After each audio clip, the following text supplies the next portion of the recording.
বাড়িতে যদি ননদ আসে তাহলে কিন্তু ভাই বউয়ের মুখের দিক তাকানোই যায় না, ভাই বউয়ের মুখ একদম অন্ধকার হয়ে যায়, একদম অখুশি হয়। এরকম অনেক কিছু আছে, অনেক ভাই বউ আছে যে তাদের ননদকে সহ্যই করতে পারে না, আবার অনেক ননদ আছে যে ভাই বউরে ভালোই লাগে না, ভাই বউর সাথে ক্যাটক্যাট করে, ভাই বউরে ভালো লাগে না।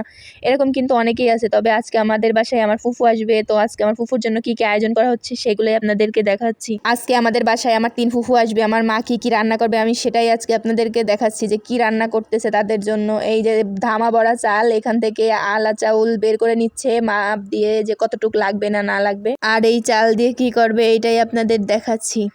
প্রথমেই ভালো করে চালগুলোরে মাপ দিয়ে নিচ্ছে, তারপরেই হচ্ছে এই যে এইখান থেকে চালগুলো ধুয়ে নিতে হবে ভালো করে, যাতে একদম পুরো ময়লা যা আছে চাউলের ভিতরে সব কিছু ভালো করে কচলে কচলে একদম চটকে ভালো করে ধুয়ে নিতে হবে, যে কোনো বালি কিচকিচে বালি বা কোনো ময়লা যেন না থাকে, তাহলে কিন্তু খাবারের সময় অনেক আলু কিচকিচ করবে, তখন আর খাওয়া যাবে না। তো ভালো করে কিন্তু ধুয়ে পানি ঝরিয়ে নিতে হবে, যত পানি আছে চাউলের সব পানি ঝরায় নিতে হবে। আর কিছুক্ষণ চালটা যদি ভিজিয়ে রাখে তাহলে অনেক ভালো হয়, তাহলে পিঠাটা অনেক ভালো হয়। আজকে পিঠা বানানো হবে, আর কি পিঠা বানাবো সেটাই আপনারা দেখবেন, আস্তে আস্তে ধাপে ধাপে দেখাচ্ছি। পানি ভালো করে ঝরিয়ে একদম ঝাঁপিতে রেখে দিতে হবে, পানি যখন জড়জড়া হয়ে যাবে তখন চালগুলো ভাঙাতে নিয়ে যাবে আব্বু, ততক্ষণ আমরা একটু ঘুরে আসি। আমি আর আমার ছোট ভাই মিলে একটা কাজ করতেছিলাম, যে এখানে যত বাগানে দাঁড় পাতা আছে সবগুলো নিয়ে আমরা রোদ্রে দিচ্ছি, যেহেতু রোদ বের হয়েছে, একটু বৃষ্টি বৃষ্টি ছিল, তার ভিতরে যেহেতু রোদ বের হয়েছে, তো আমরা এখানে দুইজনে যাওয়ার সময় দেখি একটা মুরগির বাচ্চা,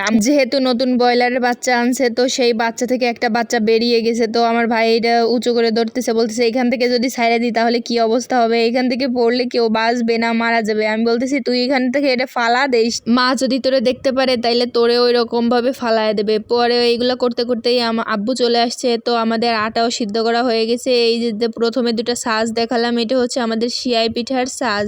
তো প্রথমেই যে সাজ দেখিয়েছি ওই সাজ দিয়ে হচ্ছে পিঠা বানানো হচ্ছে। পিঠাটা বানাতে অনেক কষ্ট আছে, অনেক কষ্ট, যে প্রথমেই হচ্ছে ভালো করে সেদ্ধ করে নিতে হবে, তারপরে হচ্ছে এগুলো ভালো করে চটকে চটকে একদম দলা পাকিয়ে এর ভিতরে দিয়ে দিতে হবে, এক এক করে দিয়ে দিয়ে তারপর হচ্ছে এই যে মেশিনটা ঘোরাতে হবে। এখানে হচ্ছে আমার ফুফু মেশিনে দিচ্ছে পিঠাগুলো, আর আমার আব্বু ঘুরাচ্ছে, পিঠা বানাচ্ছে দুজনে মিলে, ভাই বোনে মিলে। দেখেন কত সুন্দর বন্ডিং, দুইজনে মিলে পিঠা বানাচ্ছে। ভাই বোনের মধ্যে যতই ঝগড়া হোক, যতই ঝামেলা হোক না কেন, যখনই সামনাসামনি আসে, যখনই একখানে হয়, তখন সব কিছু ভুলে আবার কিন্তু সেই ছোটবেলার মতো হয়ে যায়। তো সব সময় সবার ক্ষেত্রেই একই জিনিসই হয়, আমি মনে করি প্রত্যেকটা ভাই বোনের সম্পর্কই অটুট থাকুক, এই দোয়াই করি। আম্মু এখানে হচ্ছে আমাদের জন্য হাঁসের মাংস রান্না করতেছে। এই সিয়াই পিঠা দিয়ে হাঁসের মাংস যে এত মজা, খুলনার একটা বিখ্যাত খাবার, কিন্তু যে কোনো মানুষের কাছে জিজ্ঞাসা করলে খুলনার বিখ্যাত খাবার বা খুলনাতে কোনো মেহমান আসলে তাদের জন্য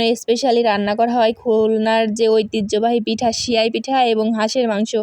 জাস্ট অসাধারণ, একবার যদি কেউ খায় তো সে তো ফ্যান হয়ে যাবেই।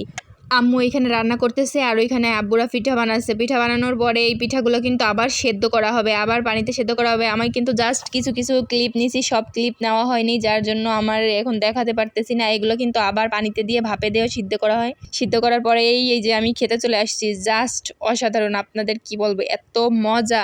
হাঁসের মাংসটা রান্না করা জাস্ট অসাধারণ হয়েছে। একবার যদি কেউ খেতে চান অবশ্যই খুলনায় আসতেই হবে। আজকের মতো বিদায় নিচ্ছি, আল্লাহ হাফেজ।